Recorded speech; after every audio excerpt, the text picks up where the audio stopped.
Hi, my name is Muthu Solepan. We are going to talk about three different business strategies for the next 3 weeks by three different companies who have made it really big from the scratch.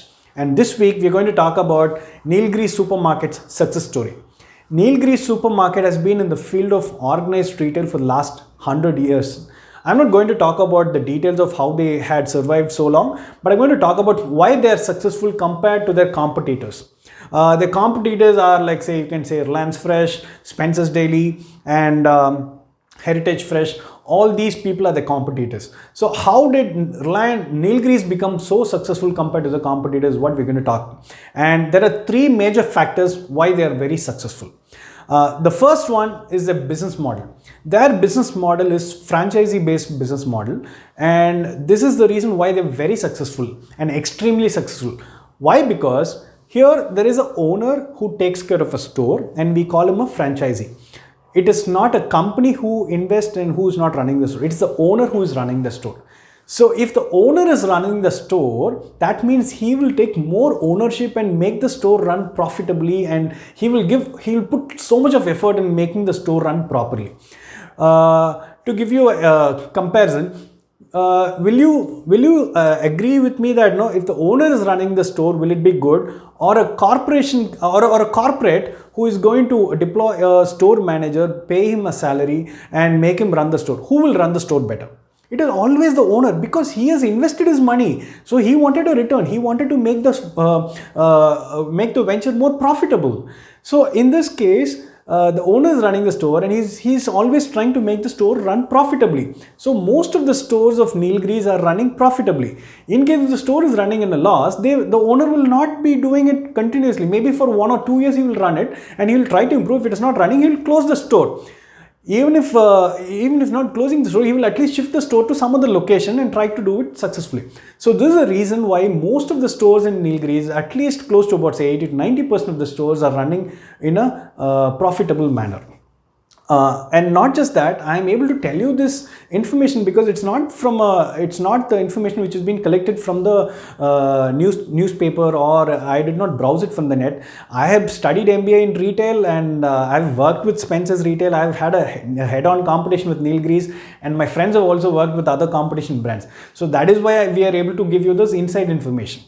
So this is one of the reasons. And the second reason is less overheads. So here the overheads is very minimal with Nilgiris because of two things. One is that, say, now there is a store which needs to be opened, and in a retail business, if you need to open a store, there are three major investments. One is the stock for selling, and second is the interiors which you do inside the store to maintain the brand value or the standard, to keep the standard. And the third thing is the rental advance. Generally you pay 10 months of rental advance or 6 months, but again it is a investment. So all these three are the major investment if you wanted to start a retail business, and this investment is taken care by the franchisee, not by the company Nilgiris.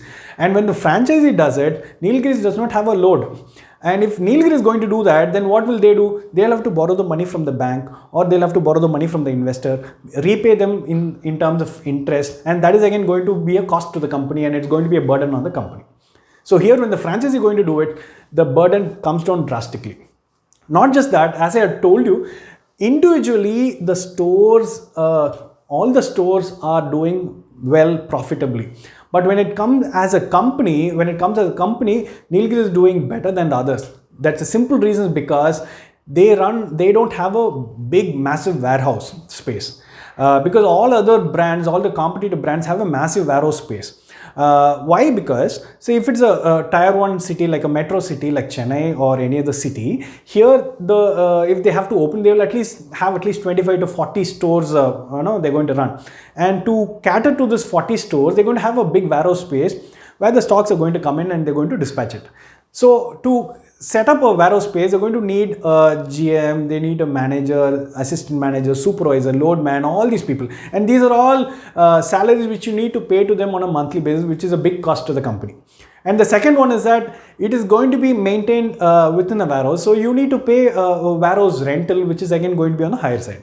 And the third thing is, the suppliers are going to come and give the materials to the warehouse, and from the warehouse it's going to be dispatched to the stores individually.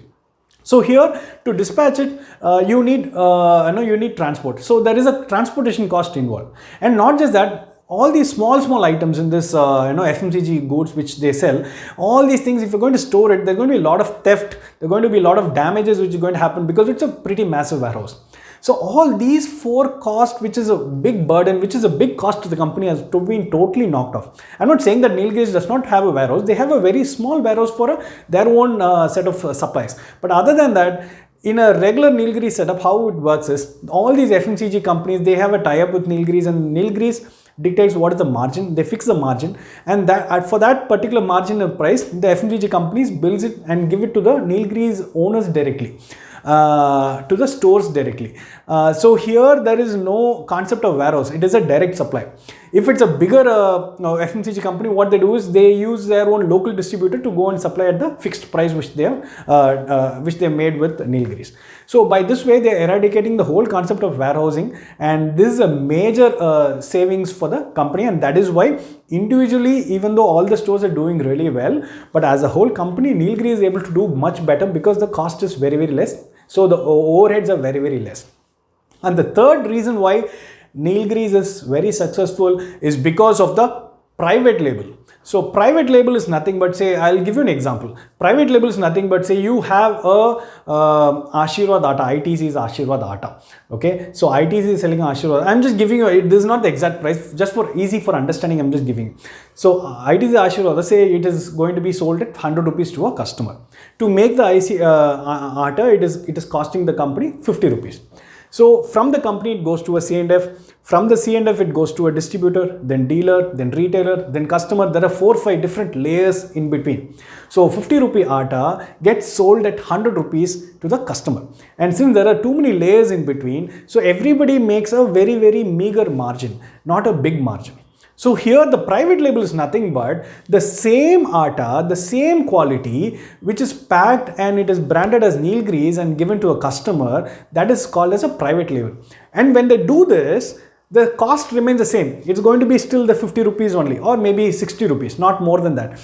But the selling price is going to be considerably lesser. They might sell it at 80 rupees or 90 rupees, less than what a branded the FMCG company is going to offer. So here what happens, the customer gets a better deal, and not just that, there are no layers in between. The product comes from Nilgiris, it goes to the retailer, the franchisee, and then it goes to the customer. So the margins is also quite huge here, because there's only one layer in between. So everybody makes money and the customer makes a saving. So this is a big deal. And because of this, Nilgiris sales contribution in terms of private label is almost 40%.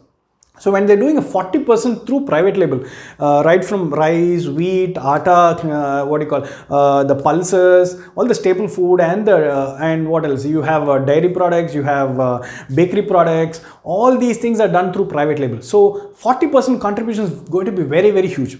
And not just that, since they're doing it through private label, most of the sales are coming through private label. They have a much better hold on the franchisee. See, if you don't have a private label supply, tomorrow the franchisee can easily say that no, they know who are the suppliers, they know the FMCG company guys, they can directly change the name board and they can start on their own after some time. But when they do a private label supply and they're dependent on it, and 40% sales comes out of it, that means they're dependent on the company. So the company also gets a repeated business on a month-on-month, on a daily basis through this private label. And not just that, they also have a hold on the franchisees. So these are the 3 reasons why Nilgiris is extremely successful compared to their competitors. So what do we learn? We can learn 3 things which we can implement in our business. So first thing is that if you are in a consumer space, if your business is to deal with consumer end customers directly, then if you take the franchisee route, that is when you can grow exponentially on a larger scale. I am not saying this. This is what is happening in the world. You can take, for example, like McDonald's, you can take you can take Levi's, Adidas, Nike, Subway, lot of people. I can keep on giving you examples. So all these people have become really big exponentially. They've grown really well because of they've taken a franchisee route. Second thing, growth alone is not the the important thing. Profitably growing is the most important thing. And over here, the franchisee has to be profitable, the franchisor has to be profitable, and the customer also needs to save. Only when both the parties make money, it is a win-win situation. The business model can sustain for a longer period of time.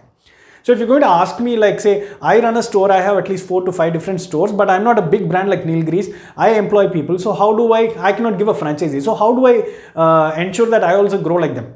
So first thing is that, what you can do is that, not on paper, but at least you can make your store managers your partner and give them X percentage on the sales they do on a yearly basis, or X percentage on a profit they earn on a yearly basis for that particular store.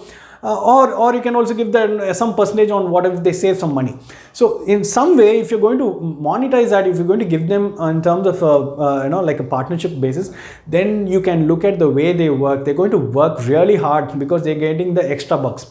And not only that, you're also going to be benefited because you're also making more sales. That means you're going to make more profit. So this is one way of doing it. And the third thing which we need to learn is keep the business model simple. Your business model has to be very simple so that anybody can, you can train anybody, you can make anybody understand the model. It should not be like rocket science where teaching and training or making them understand is it's going to be a problem. So always keep the model simple so that anybody can come in and so that you can grow your business exponentially. Hope you like my video. In the next 2 videos, I'm going to talk about 2 different success stories and 2 different business strategies, what they have adopted. So hope you, if you like my video, like, share, subscribe my video. Until then, see you. Bye-bye. Have a nice day.